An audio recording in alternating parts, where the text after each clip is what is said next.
Bonjour les mordus, on est au 23e épisode de Ça se passe entre les deux oreilles. Super content d'être avec vous. Raymond, comment ça se passe pour toi? Ça se passe, comme d'habitude, super bien. Hey, notre t-shirt cette semaine, Rise Above the Noise. Ça, j'aime ça. En plus, c'est en anglais, là, ça fait... Ouais, autrement dit, t'élever au-dessus du bruit. Quand tu es entrepreneur et que tu veux capter l'attention, souvent, malheureusement, les entrepreneurs vont faire du bruit par-dessus du bruit. Ce qui vient altérer l'impact de leur message. Et Rise Above the Noise, c'est essaye de t'élever au-dessus du bruit si tu veux capter l'attention. Deux invités exceptionnels encore une fois. Michael de la Rocha. Oui. Je l'ai bien lu. Je voulais juste Michael. Michael! Ben, je voulais pas te corriger sans faire moins de montage. Là. Ben, oui. Michael, parce que je visais le nom de famille, je voulais pas l'écorcher. Et finalement, j'ai écorché le prénom. Pas grave. Il va se présenter dans 2 secondes. De l'autre côté, on a Antoine Lefebvre. Antoine, habitué du studio ici. Oui, super. un peu. Exact. Michael, peux-tu nous présenter Michael? C'est correct, ça va faire trop de montage, c'est correct. Michael, présente-nous ce que tu fais dans la vie. Ouais, fait que, bonjour à tous, je m'appelle Michael Darocha pour faire moins de montage. Qu'est-ce que je fais dans la vie? J'ai 27 ans, je suis président propriétaire d'une compagnie qui s'appelle Entretien Alliance. On fait tout ce qui est entretien ménager, du commercial, industriel, du résidentiel vide, de la préconstruction et pour des compagnies de gestion immobilière. Et je fais de la prospection immobilière dans mes temps libres. Il y a une chose aussi particulière, c'est que tu travailles beaucoup en famille. Oui, absolument. Mais ça, hein? c'était dans le passé. Maintenant, j'ai plus délégué. Alors, mes parents, auparavant, quand j'avais commencé mon entreprise, oui, ils travaillaient souvent avec moi. Par la suite, on a engagé des employés. Puis mon père, il commence à perdre le reste de ses cheveux. Fait que je dis, pour qu'il puisse maintenir le reste, on va arrêter de le faire 13 jours semaine. C'est super, ça. Antoine, parle-nous de ce que tu fais. Compagnie de distribution à travers le Canada pour tout ce qui est produit d'impulsion. Et aussi, on a parti un volet en ligne là, qui a fait en sorte qu'on a été connu un peu à travers le temps, qui est vraiment le Amazon FBA. Fait que c'est vraiment ce qu'on fait à tous les jours, du online, distribution puis du retail aussi. Super. Qu'est-ce que tu veux dire par produit d'impulsion? Produit d'impulsion, plusieurs gens me demandent la question, c'est vraiment 11,99 et moins. Fait que tout ce que tu vas voir chez Petro-Canada, exactement. Ah, fait que tu passes dans une allée, tu achètes un lighter, tu achètes une lampe de poche, c'est là qu'on est fort. Ce qu'ils mettent au Canadian Tire quand tu fais la file à la caisse. Le serpentin. Exactement, c'est ça. T'as pas le choix d'acheter puis tu le prends. J'achète tout le temps au moins une bebelle. Hey, Antoine est aussi un fier ambassadeur de la Fondation Marie-Ève Saunier maintenant. Oui, fier Merci de l'être en beaucoup plus. Ça a été vraiment un bel événement. Ta participation, c'est un bel événement. Raymond, on part sur quoi aujourd'hui, là? C'est quoi l'inspiration du moment? On a clairement... 2 entrepreneurs. C'est un hasard, 2 entrepreneurs et 2 jeunes entrepreneurs. Moi, je serais curieux de voir qu'est-ce qui vous a pris de pas vouloir parce que, une job. Dans la vie, vous aviez le choix de soit faire des études, avoir un certain métier ou rentrer dans le corpo ou aller chercher des emplois sûrs. Là, vous vous lancez peut-être première dans des entreprises où est-ce que, oui, vous avez le contrôle de ce que vous pouvez faire et ne pas faire, mais il y a quand même un certain inconnu en arrière de ça. Oui, bien absolument. Moi, j'ai débuté en 2018, en fait, en entretien ménager. Moi, je travaillais pour une compagnie en 2009. Alors, j'ai gardé mon emploi pendant 9 ans. Et durant les 9 dernières années, j'ai accumulé évidemment de l'argent. J'habitais chez papa, je mettais mon argent de côté. Puis je me disais, qu'est-ce que je vais faire avec toutes ces économies? Puis mon père a toujours été quelqu'un qui m'expliquait comment un peu l'essence de la vie fonctionne. Mon père m'a toujours dit que la première journée où je reçois un chèque, c'est la dernière journée qui paye mes affaires. Alors, il m'a dit vraiment de faire watch out à ce que je vais gagner. Mon père a toujours été quelqu'un qui m'a montré que tu reçois 2 chèques aux 2 semaines. Ton premier, tu achètes tes trucs. Ton deuxième, tu le gardes de côté. Fait que c'est comme ça que j'ai bâti mon petit compte de banque avec mon père en arrière, vraiment, qui dirigeait le tout, évidemment, qu'on est mineur. Donc, l'économie de façon disciplinée, hebdomadaire, très, très, très rigide. Oui, très, très, très, très, très rigide. Et mon père me disait, t'as 500$ dans ta carte de crédit, parce que si ça dépasse puis que t'as des dettes, tu vas t'arranger avec. Fait que je dis, OK, on fait attention. Et au fur et à mesure, bien évidemment, j'ai accumulé à peu près un 100 000 $ et je me suis dit, est-ce que je me lance en immobilier? L'immobilier, c'est ce que je voulais faire au début. Et j'ai dit, non, ça me semble que ça serait bien si on partirait une compagnie de ménage les deux ensemble. Alors, j'ai pris mon argent. J'ai tout investi dans ma business. On a acheté des camions, on a acheté des petits produits, on a acheté des uniformes, on a fait du marketing. Bravo. Et j'ai dit, non, je vais... Est-ce que ton père était entrepreneur? Non, ben en fait, ma compagnie, c'était le rêve à mon père. Il voulait partir Ok. ceci en 1983. Mon père, en fait, il est portugais du Portugal des Açores Ouais. et il devait faire son service militaire obligatoire. Alors, il est arrivé ici en 1983. Ma mère était déjà installée ici en 1982. Et mon père avait toujours ce rêve de vraiment de dire, écoute, j'aimerais ça vraiment expérimenter. C'est quoi être un entrepreneur et tout. Malheureusement, ça n'a pas vraiment fonctionné car il parlait que le portugais. Alors, quand les gens lui parlaient C'est en sûr que c'est plus français, difficile, hein, de développer une business avec une barrière de langage. Surtout au Québec. C'était très, très, très difficile. Alors, il a juste décidé de travailler pour mon oncle. Mon oncle qui était déjà établi. Il avait sa compagnie. Il dit, écoute, je vais y aller en tant qu'employé pour toi. Puis mon père, à fur et à mesure, il a juste poursuivi, mais il s'est vraiment jamais lancé dans le niveau entrepreneur. J'ai repris vraiment son rêve et son but objectif. Puis en 2018, j'ai dit, on y va, on va le partir. Ben, félicitations. Merci beaucoup. Antoine? Moi, ce qui m'a parti, c'est un peu quand je suis parti des États-Unis, quand j'ai vécu là pour le hockey. Puis quand j'ai fini mes études, j'étais tanné un peu d'être, je dirais pas pauvre, mais pas être capable de subvenir à mes besoins ainsi que la famille. Faut dire, par exemple, que la famille, on était très en santé, là, une famille. Mais mon père est entrepreneur, ma mère l'est devenue dernièrement, quand elle a parti sa clinique. Moi, ça a commencé vraiment, je te dirais, quand j'ai voulu commencer le online business, mais j'avais pas de cash.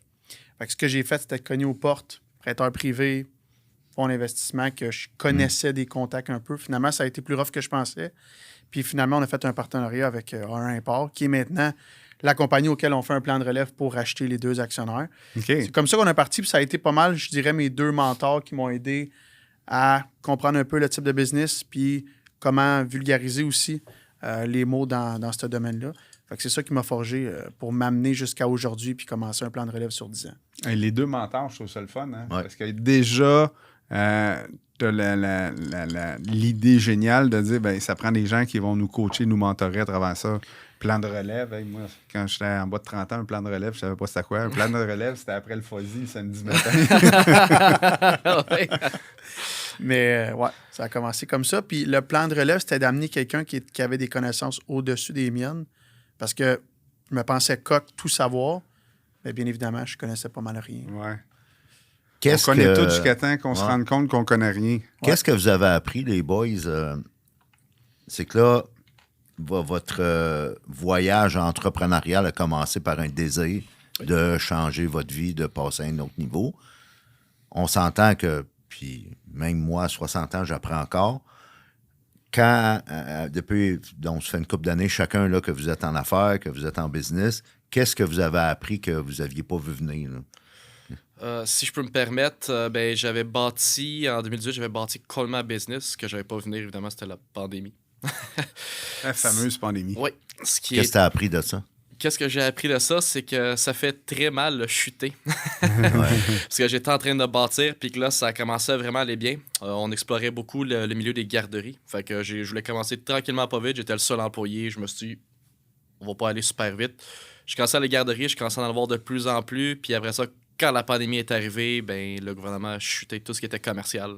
Fait que tous les bureaux s'étaient rendus télétravail. Tout ce qui était garderie, c'était juste pour les gens qui faisaient ça. C'était comme policiers, ambulanciers ou des travailleurs de vraiment Essentiel. essentiels. Et j'ai tout perdu, en fait. Fait que j'ai recommencé complètement à zéro. On avait à peu près 4 à 5 contrats. Je suis revenu avec un seul contrat. On l'a encore aujourd'hui. On faisait le ménage une fois hebdomadaire. Alors, c'était une fois par semaine. Ils nous ont coupé pour une fois par mois. Puis après ça, ils ont juste coupé. Fait que par mois, on faisait 150 $. C'est tout ce qu'on faisait. Ouais, alors ça m'a fait Clairement, beaucoup. si tu es encore debout, c'est parce que ça t'a rendu plus résilient.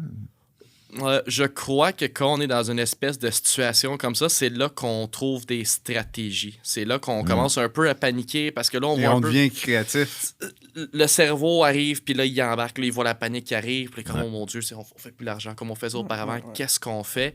Et ben là, je vais parler de Jocelyn, parce que c'est ça qui m'a vraiment sorti. Ben, les Mordus de l'immobilier en 2021, qu'on est devenu partenaire, je me suis dit, je voyais le marché immobilier vraiment augmenter. Il y avait toujours des courtiers, il y avait des courtiers avant, mais là, il y en avait comme beaucoup plus qu'auparavant. Oui. Ouais. Parce que le marché, il faisait juste Ça a exploser. fait un boom. Ouais, puis moi, ça m'a fait penser que ta blonde te disait, hey, tu sais, on disait à notre blonde, on va le faire qu'on a le temps, mais là, tout le monde est en pandémie, tout le monde est à la maison, fait qu'on a tout le temps. Fait que tout le monde faisait de la rénovation. Fait que c'est là que j'ai approché Jocelyn. Je disais, hey, comme ça, tu cherches-tu comme un partenaire en ménage? Puis au moment qu'on est rentré en partenaire, on avait que des références qui rentrent, soit pour des chantiers, des petits chantiers dans des maisons, pour des compagnies de gestion qui venaient d'acquérir des nouveaux blocs, puis ils avaient besoin de ménage. Après ça, on faisait des forfaits qu'on était partenaire. Puis dans le fond, ce que Michael parle, c'est qu'il était partenaire des Mordus. Donc, il y a un forfait où est-ce que chaque fois que quelqu'un posait une question, demandait une équipe de ménage après construction ou tout simplement une équipe de ménage, ben son entreprise était référencée en premier rang dans les publications. OK. Fait que, c'est une façon d'aller chercher de la clientèle. On a présentement une 60aine d'entreprises dans différents milieux qui ne se compétitionnent pas, qui sont référencées directement par la personne qui fait l'approbation des publications.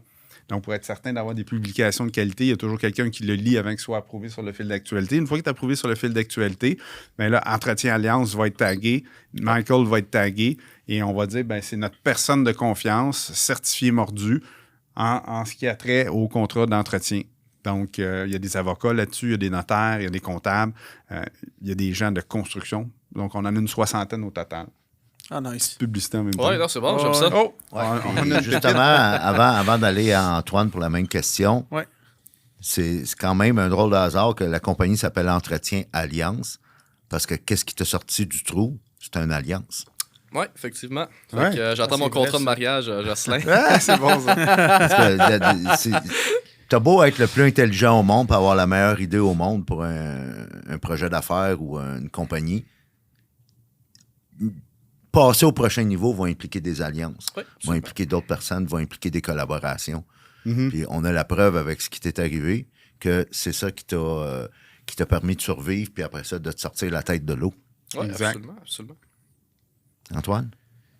Moi, je te dirais que c'était une leçon. Qu'est-ce que j'ai retenu le plus, c'était le fait que quand j'atteignais un certain niveau que je pensais que j'étais rendu hot, ben c'est là que le devil y arrivait. Fait que quand j'atteignais mon plus haut point, selon moi, à chaque étape, c'était là que le devil y arrivait. Puis ça me retirait vers le bas et te dit arrête de te penser trop bon, on redevient un peu. Ouais. Pandémie, ça l'a fait. Mais ce qui a été le plus rough, c'est quand septembre 2021, je crois que j'avais loué un garage pour commencer la distribution, mais c'était dans un garage 1000 pieds carrés, fait que c'était tout petit. Puis j'avais mis un divan et une TV, puis c'est là que je dormais, étant donné que les commandes se faisaient la nuit, puis on chipait le jour. Oh, wow. OK. Oh, wow. Puis c'était là le point le plus marquant auquel, que quand je suis arrivé à un certain niveau, puis je me disais, OK, là, je suis rendu hot, ben, le devil, il me tirait vers le bas, il me disait, hey, calme-toi un peu, redescends un peu, puis on retenait à cause des ports. C'est sûr que C'est de ça dormir que ça- sur un sofa dans un entrepôt, ça ramène terre à terre assez vite. Ça Hein? ramène un peu terre à terre. 100$ par semaine, quand tu fais pas de temps d'argent, c'est commence à être difficile. C'est là que tu essaies de gratter, tu sais, Ouais. un peu.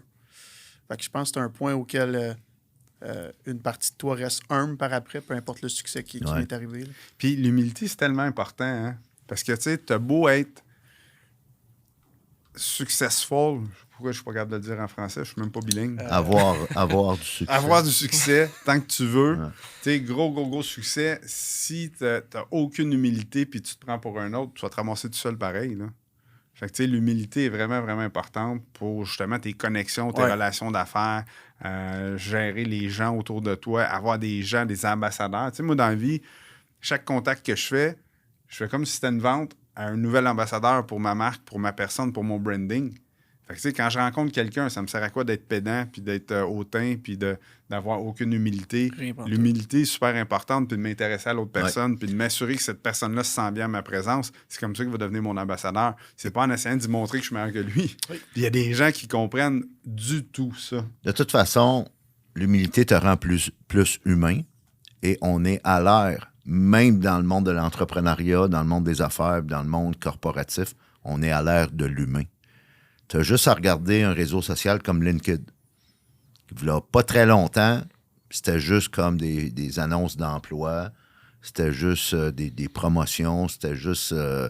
c'était très, très, très corpo. Et de plus en plus, LinkedIn n'est pas devenu un autre Facebook, là. Il n'y a pas de vidéo de chat, il n'y a pas de vidéo où je suis allé en vacances. Sauf que tu es capable de voir qu'il y a un petit monde qui a du fun sur LinkedIn, de plus en plus. Tu es capable de voir des photos d'un gala, d'un souper, d'un souper bénéfice. Tu es capable de voir quelqu'un qui a gagné un trophée. Puis tu es capable de voir beaucoup, mais beaucoup d'humains. Beaucoup là, de citations puis d'inspiration. Parce que dans le monde des affaires, c'est ce qu'ils recherchent à cette heure. Fait que si tu n'en as pas d'humilité, puis t'es pas prêt, tu n'as pas le courage d'être vulnérable, puis de le montrer, ben il y a quelqu'un d'autre qui va être capable de le faire, puis c'est lui qui va avoir la commande, c'est lui qui va avoir la vente. Exactement. Ouais, je suis complètement d'accord avec ce que tu viens de dire. Ça me fait rappeler, quand j'ai commencé, évidemment, c'est là que je me suis décidé d'avoir un coach pour m'aider. J'ai parti en septembre, en fait, en 2018, septembre 2018. Et quand mes affaires allaient pas bien, je me suis souvenu, en fait, que dans mon ancien job, j'avais en fait quelqu'un qui jouait au hockey. Il louait le gym, en fait, puis il venait jouer au hockey. Puis il était coach pour aider les entrepreneurs vraiment à partir de sa business. C'est quoi un plan d'affaires, monter tout ça. Mhm. Et j'ai gardé son numéro. Mais j'avais changé de téléphone, mais j'ai quand même gardé son numéro, puis je l'ai rappelé 4 à 5 ans après.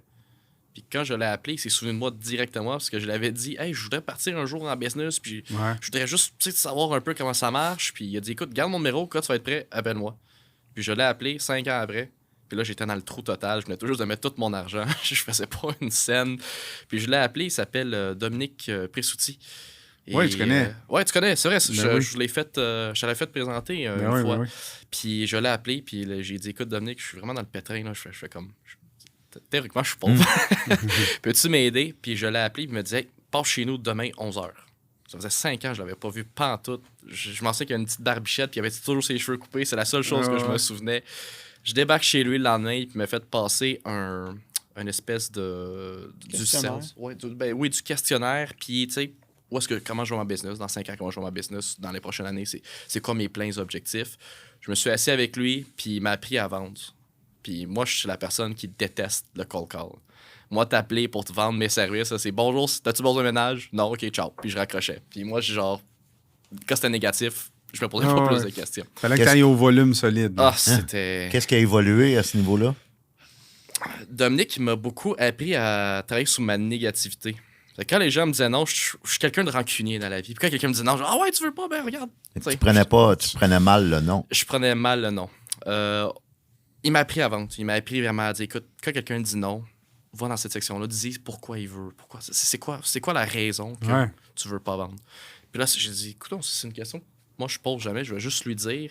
Puis on s'est donné l'objectif de faire 10 call calls par jour.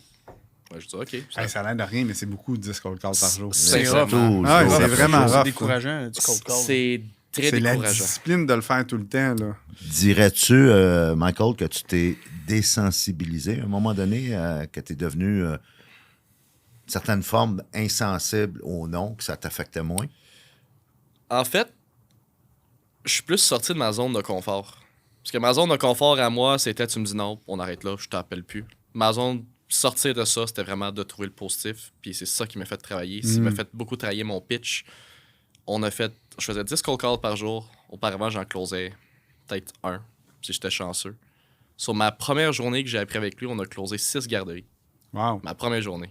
Je vendais beaucoup Comme de quoi la découpage. technique est importante. Hein? La technique était vraiment importante. Puis quand la personne me disait une négation, j'avais une espèce de texte, tu sais, quoi dire. Puis ça fonctionnait.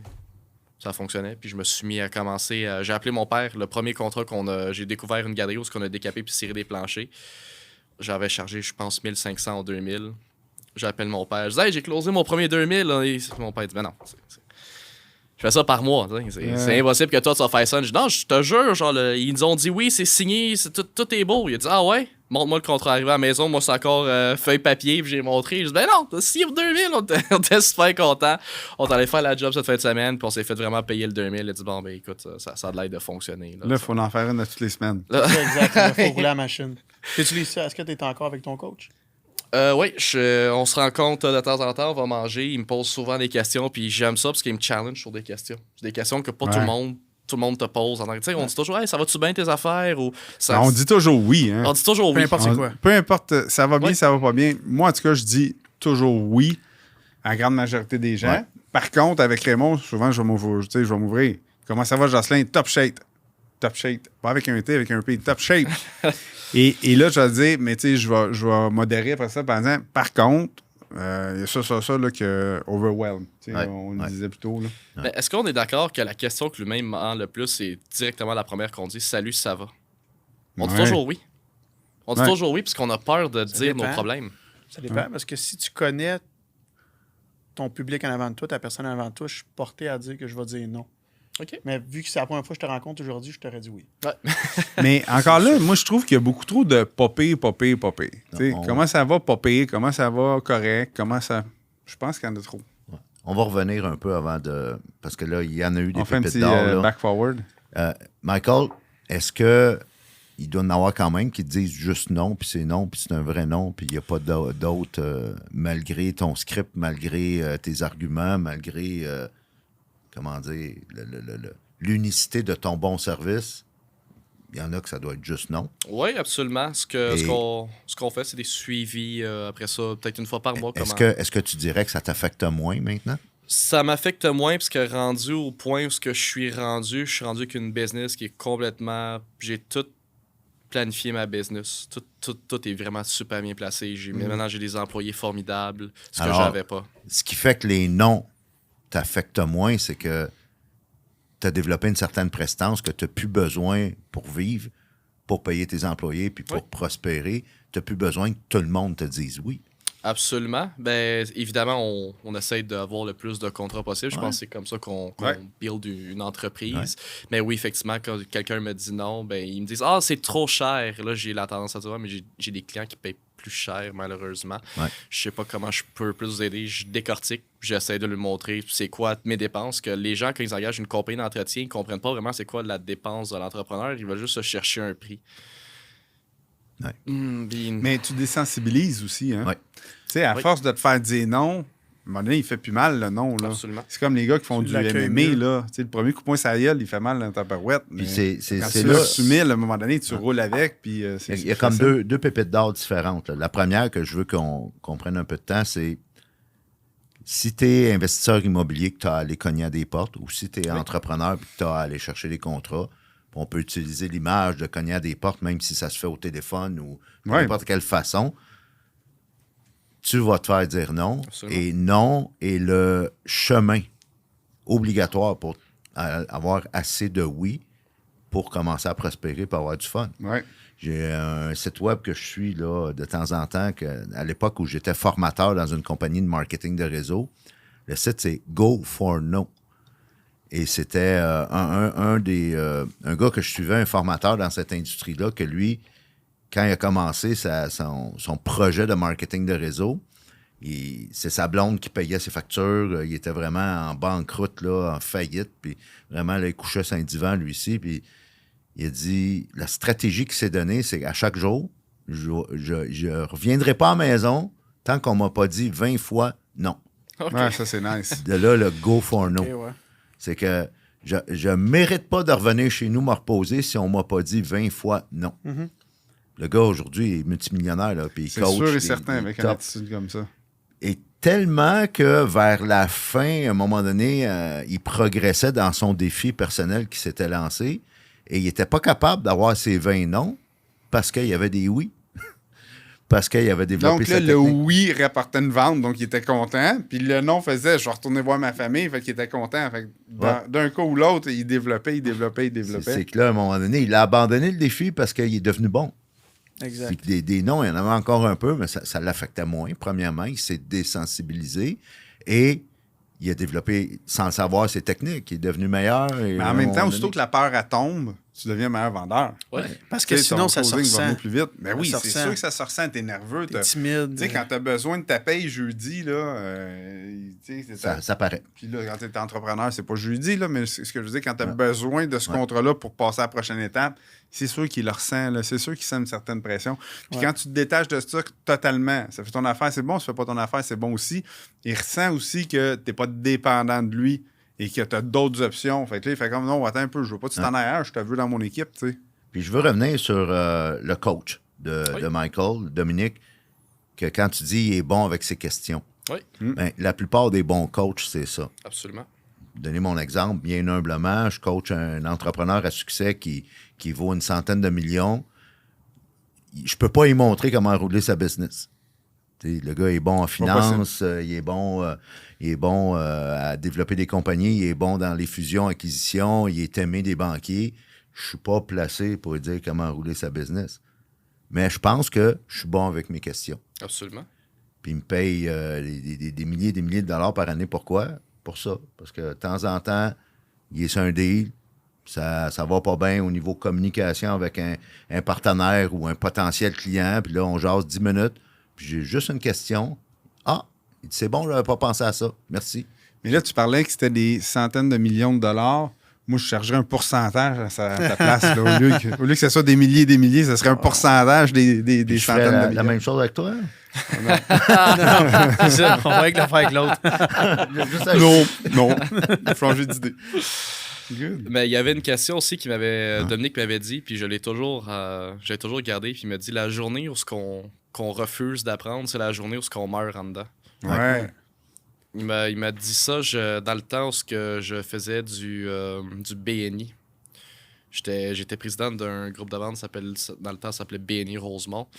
Et je l'avais invité à faire... On a toujours une espèce de 10 minutes pour présenter notre entreprise. Là, on était en pleine pandémie, il faut qu'on était tous sur Zoom. Je l'ai mis. Je dis, écoute, viens parler à ma place sur le que moi, je présente mon entreprise. Viens parler de tes services de coaching. Puis il a dit ça. J'ai encore cette vidéo dans mon ordinateur quand il présente ça. Puis il a vraiment dit, la journée où qu'on refuse, qu'on arrête d'apprendre, c'est la journée où qu'on meurt en dedans. J'ai toujours regardé ça en D'ailleurs, tête. c'est Gandhi qui disait « Vis chaque journée comme si c'était ta dernière », qui est une belle philosophie de vie que de vivre ta journée au maximum. Cependant, apprends comme si tu allais vivre éternellement.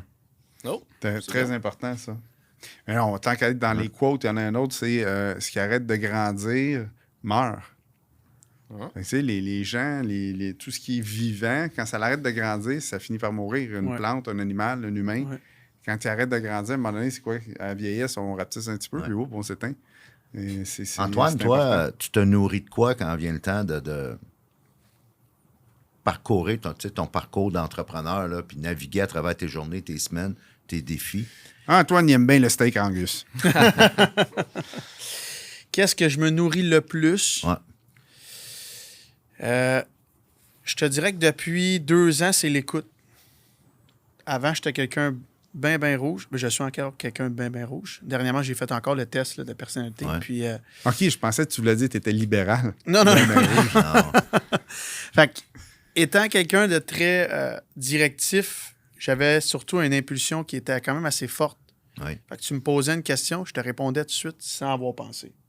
Ça me nuisait beaucoup parce que j'arrivais où que j'étais, ça faisait pas mon affaire. Puis ça se ressentait tout de suite. Puis avec le temps, c'était vraiment de me dire, en bon québécois, ferme ta gueule, puis écoute, t'es jeune, tu connais Sweet. Ouais. Fais juste écouter, puis à la limite, t'as pas l'air con, t'as pas l'air brillant, t'écoutes, tu prends tout le bagage qui est dit, puis on sort de là, puis j'en fais mon idée, puis C'est beau l'humilité, hein, quand même. j'en fais ma tête Je après. pense pas quand j'étais dans la vingtaine, j'avais cette humilité-là. Là. Fait que je pense que c'est un plus pour vous, puis c'est un plus pour tous ceux qui écoutent de dire je vais être capable d'avoir l'humilité. Comme tantôt, tu disais, tu nous as raconté que tu es passé proche de tout perdre. Toi, tu nous parles. C'est des belles doses d'humilité qui vont vous permettre. C'est impressionnant. Ça va vous permettre d'aller plus vite. Puis Belle maturité. Belle maturité, exactement. Moi, c'est un coach qui m'a permis de faire ça. De dire, aussi le fait que cette année, c'est la première fois que j'ai fait un investissement sur moi-même avec Raymond.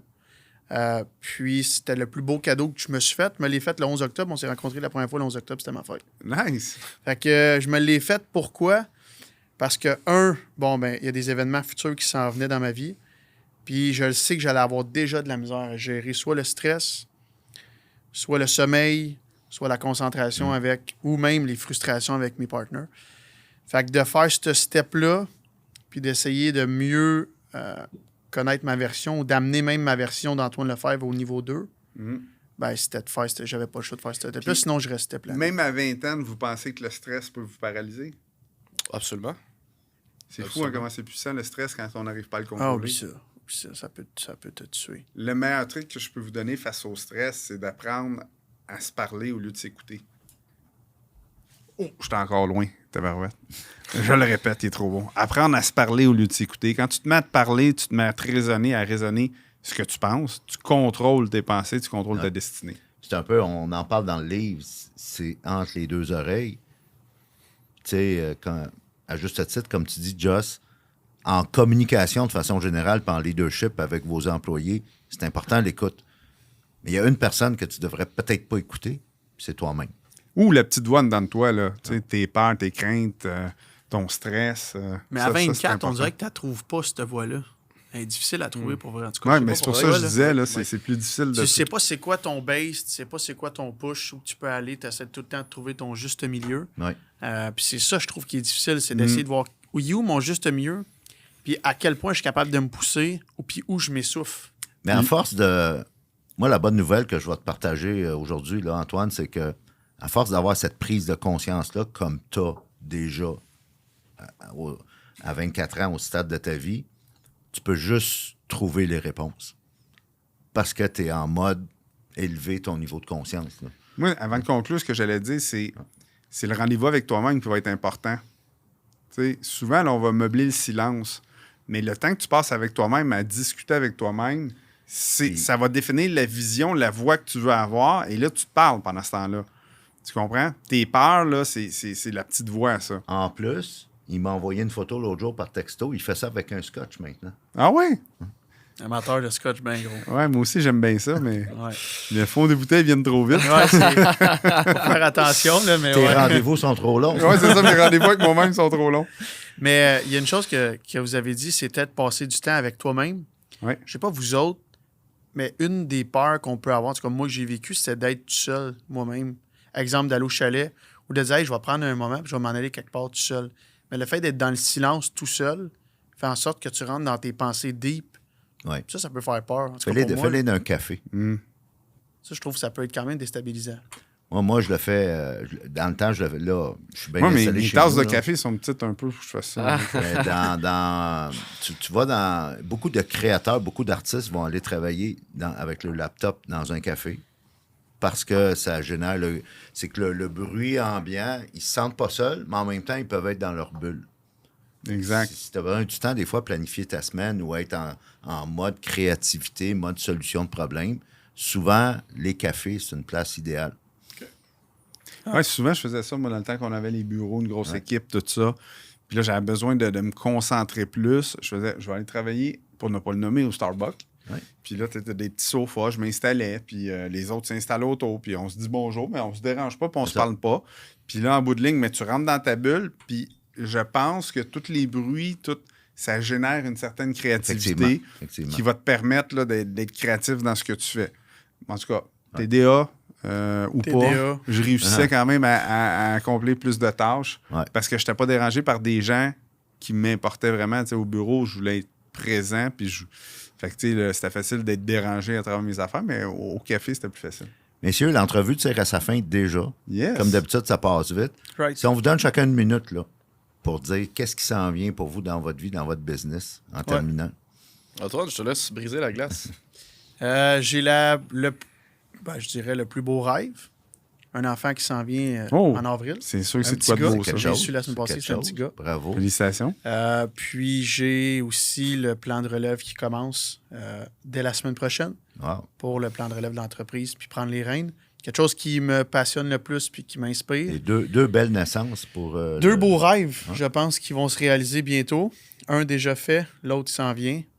Puis c'est quelque chose qui me tient bien allumé, qui me tire à mon niveau 2.0. Bravo. Bravo. Michael. De mon côté à moi, ben j'ai fait le move, ça fait déjà 2 ans. Moi, c'était vraiment délégué. Alors, j'ai été quelqu'un qui a vraiment été extrêmement très serré à déléguer. Depuis que maintenant j'ai délégué, je suis rendu à travailler maintenant une journée par semaine. Fait que je travaille que les vendredis. C'est quelque chose que moi, je ne faisais pas auparavant. Je travaillais les fins de semaine, je travaillais les fériés. C'était Noël, pas Noël, on allait travailler. Nice. C'est ce que je fais. Je continue ma croissance. Évidemment, il y a maintenant 1 mois, j'ai commencé à faire de la prospection immobilière. Alors, je suis en train d'apprendre de plus en plus sur la prospection immobilière. C'est ce que je m'envisage. Au début de l'année, j'ai cru à la loi de l'attraction. Je voulais closer mon premier gros deal. Ça s'en venait, mais j'avais toujours des petits deals. Je voulais vraiment closer mon premier gros deal. Puis c'est arrivé en mars du début de cette année. Fait que là, c'est vraiment de conserver tout ce que j'ai bâti, de continuer sur la belle lignée et d'en apprendre de plus en plus sur l'immobilier. Bravo. On y va. Ouais. Ben, merci beaucoup, messieurs. Merci Raymond pour ton Merci, temps, Joss. tes belles interventions. Merci les mordus d'avoir été là. Deux entrepreneurs dans la vingtaine exceptionnels. Michael, Antoine, merci à vous. Merci On à se vous revoit la autres, semaine prochaine avec un autre épisode de Ça se passe entre les deux oreilles. Et n'oubliez pas le livre, si vous ne l'avez pas encore lu, là, on attend vos commentaires.